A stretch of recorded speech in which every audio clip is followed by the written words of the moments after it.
टमाटर बिना सब्जी। आज तक आपने देवरानी और जेठानी वाली बहुत सी कहानियां सुनी होगी और देखी भी होंगी, लेकिन आज की कहानी में दो बहुएं तो जरूर है, लेकिन इनमें से ना कोई जेठानी है और ना ही देवरानी। क्या हुआ, नहीं समझे? चलिए मैं आपको समझा देती हूँ। आज की कहानी है रामू और सुरेश, दो भाइयों की, जो मेरठ शहर में रहते हैं। बचपन से ही रामू और सुरेश की माँ है उन दोनों के लिए सब कुछ एक समान ही किया था। जिस रंग के कपड़े रामू के लिए आते, उसी रंग के कपड़े सुरेश के लिए भी आते।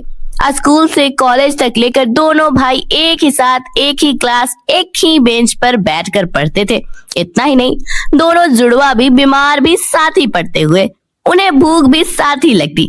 एक दिन उत्तरा के पति मुकेश कहता है, अरे भाग्यवान, तूने अपने दोनों बेटे को ऐसा बना कर रखा है कि दोनों की पसंद नापसंद एक ही जैसी है। अरे क्या कल को शादी भी इनकी शादी एक ही साथ मंडप में करवाओगी? अरे इसमें कहने वाली बात क्या? हाँ, मैंने तो अपने जुड़वा बेटों के लिए जुड़वी बहन ही लाऊंगी। अरे भाग्यवान, यह क्या बात हुई? यह कोई जरूरी थोड़ी है कि कोई अपनी दोनों बेटियों की शादी एक ही घर में करना चाहेगा। और जुड़वा बहन लाने में जितनी आसान लगती है ना, उतनी ही कठिन निभाने में होती है। तभी बहन देवरानी जेठानी बन जाती है। देवरानी में स्नेह हो या ना हो, पर्दा जरूर होता है। और दो बहनों का प्यार अपने जिद पर क्यों कुर्बान करना चाहती है? ठीक है, जुड़वा बहनें ना सही, लेकिन मैं अपने दोनों बेटों की शादी एक ही मंडप से कर सकती हूँ ना। अरे जब भगवान ने ही उन्हें साथ भेजा है तो हम कौन होते हैं उनको अलग करने वाले। मैंने तो जीवन भर यही कोशिश की है कि दोनों भाई साथ मिलकर रहे। उत्तरा अपने दोनों बेटों की शादी करने के लिए लड़कियां देखना शुरू कर देती हैं। काफी लंबे इंतजार के बाद आखिरकार उत्तरा को दो लड़कियां पसंद आ ही जाती हैं, जिसके साथ वह अपने बेटे रामू और सुरेश की शादी करने के लिए तैयार हो जाती है। शादी के बाद, अनामिका, जया बेटा, आज तुम दोनों का इस घर में पहला दिन है। अब तुम दोनों में देवरानी और जेठानी वाला छोटे बड़ों का रिश्ता तो है नहीं, इसलिए मैं तो कहूंगी कि तुम दोनों का रिश्ता सबसे अलग और खास है, क्योंकि मेरे दोनों बेटे हम उम्र हैं। तो तुम दोनों भी आज से हम रानी हो गई। आज तुम दोनों की पहली रसोई है, लेकिन मुझे पता कैसे लगेगा कि किसके हाथों में अन्नपूर्णा का वास है? तो फिर भाभी, आपने क्या सोचा है? दोनों से बारी बारी खाना बनवाएंगे क्या? हाँ दीदी, अनामिका सुबह का और जया शाम का बना देगी। क्यों बेटा? जी माँ जी, लेकिन मुझे कुछ सामान की जरूरत होगी। बेटा, सारी सब्जियां फ्रिज में हैं और मसाले किचन में, और कुछ भी चाहिए होगा तो बता देना।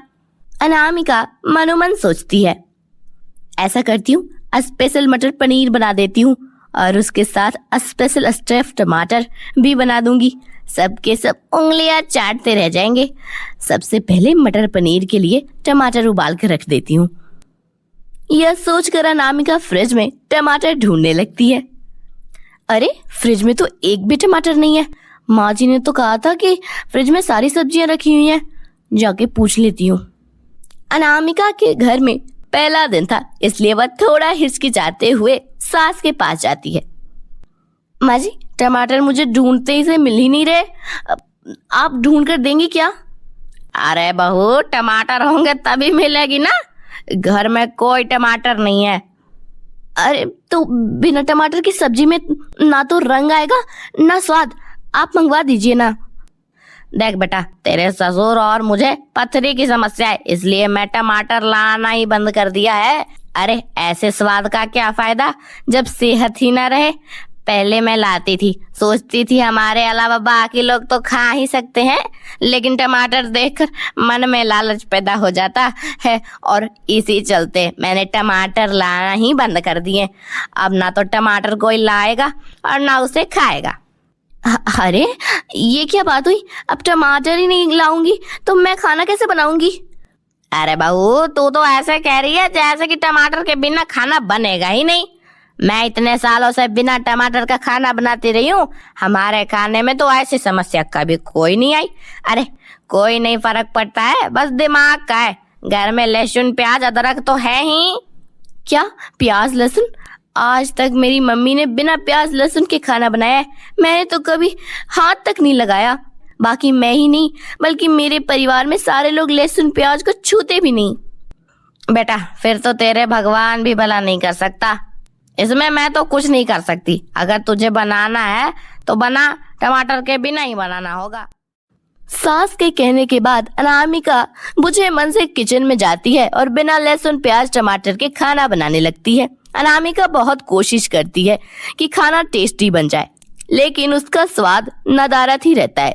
डाइनिंग टेबल पर माफ करना अनामिका, पर आज से पहले इतना बेस्वाद खाना कभी नहीं खाया। अरे तुम्हारी मम्मी कहती है कि तुम इतना स्वादिष्ट खाना बनाती हो कि सब उंगलियां ही चाटते रह जाते हैं, लेकिन तुमने तो वहाँ एक भी चीज खाने लायक नहीं बनाई है। आपके यहाँ बिना टमाटर के खाना बनते हैं? मुझे तो यह पता ही नहीं था। मुझे तो टमाटर की ग्रेवी की सब्जी बनाने की आदत है। आप चिंता मत कीजिए, मैं धीरे धीरे बिन टमाटर का खाना बनाना सीख जाऊंगी। सीख जाओ तो अच्छा है वरना तुम मेहरबानी करके खाना मत ही बना।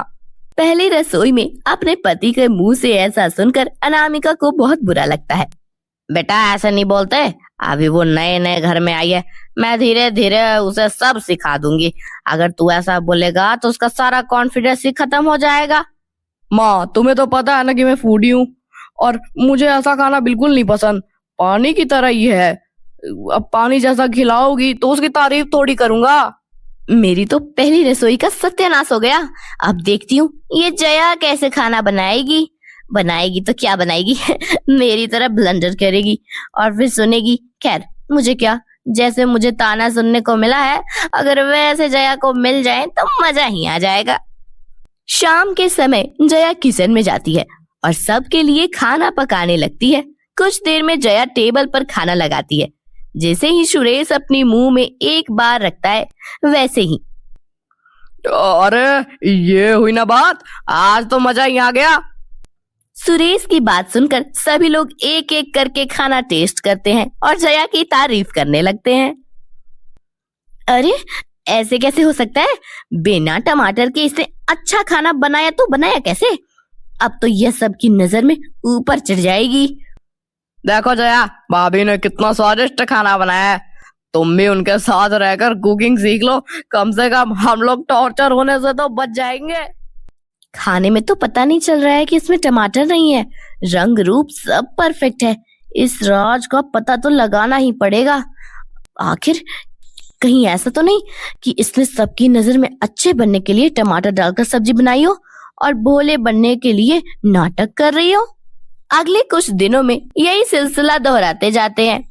अनामिका लाखों कोशिश करने के बावजूद भी वैसा खाना नहीं बना पा रही थी और जया रोज ही लाजवाब खाना बना रही थी। चाहे जो हो जाए, आज मैं जया का खाने का राज जान के ही रहूंगी। अगले दिन जब जया खाना बनाने जाती है तो अनामिका उसे छुप कर देखने लगती है। जैसे ही सब्जी में डालने के लिए टमाटर निकालेगी, वैसे मैं इसकी पोल खोल दूंगी। आखिर उन्हें भी तो पता चले ना कि उनकी लाडली बहू रोज सब्जी में मना करने के बावजूद भी टमाटर मिलाकर बना रही है। अनामिका रसोई में चुपकर जया को देखती रहती है, लेकिन जया सच में सब्जी में कुछ टमाटर वगैरह मिलाती ही नहीं। अरे देवा, इसने तो वाकई में सब्जी में कोई टमाटर नहीं डाला। इसकी सब्जी स्वादिष्ट कैसे बन जाते हैं? आज सामने से इसका राज पूछ लेती हूँ, तभी ये राज खुलेगा। जया, हम दोनों साथ ही इस घर में आए थे, लेकिन लोग तुम्हारे हाथ के खाने के ही मुरीद हो गए हैं। क्या तुम मुझे भी अपने खाने का सीक्रेट बता सकती हो? क्या सीक्रेट? अरे कोई सीक्रेट नहीं है, मैं तो नॉर्मल तरीके से खाना बनाती हूँ। अच्छा, मैं बिना टमाटर के खाना बनाती हूँ ना, तो ना ही सब्जी में रंग आता है और ना ही स्वाद। लेकिन जब तुम बनाती हो तो कोई बता ही नहीं सकता है कि सब्जी में कोई कमी भी है। देखिए, सबसे पहले तो कि टमाटर नहीं डालते हैं, और जब टमाटर ही नहीं डालेंगे और प्याज लहसुन भी नहीं रहेगा तो सब्जी में रहेगा ही क्या? इसलिए तुम्हारे सब्जी में रंग रूप नहीं होता और मैं अपनी सब्जी में प्याज लहसुन अदरक सब पीस कर डालती हूँ बस। और सब्जी में खटास लाने के लिए थोड़ा सा आमचूर पाउडर भी डाल देती हूँ। और सब्जी में रंग अच्छी आए इसलिए थोड़ी सी काश्मीरी मिर्च मिला देती हूँ। बस सब्जी हो गई तैयार। हम भी इस ट्रिक का इस्तेमाल करके सब्जी बना सकते हैं। लेकिन मुझे तो प्याज लहसुन से खाना बनाना ही नहीं आता। अरे तुम चिंता मत करो, मैं तुम्हें सब सिखा दूंगी। ठीक है, आज से हम दोनों मिलकर खाना बनाएंगे। तुम देखती रहना, तुम भी बहुत जल्द सब कुछ सीख जाओगी। कुछ ही दिन में जया अनामिका की तरह खाना बनाना सीख गई थी और अब उसे भी बिना टमाटर के प्याज लहसुन वाला खाना बनाने में कोई दिक्कत नहीं थी।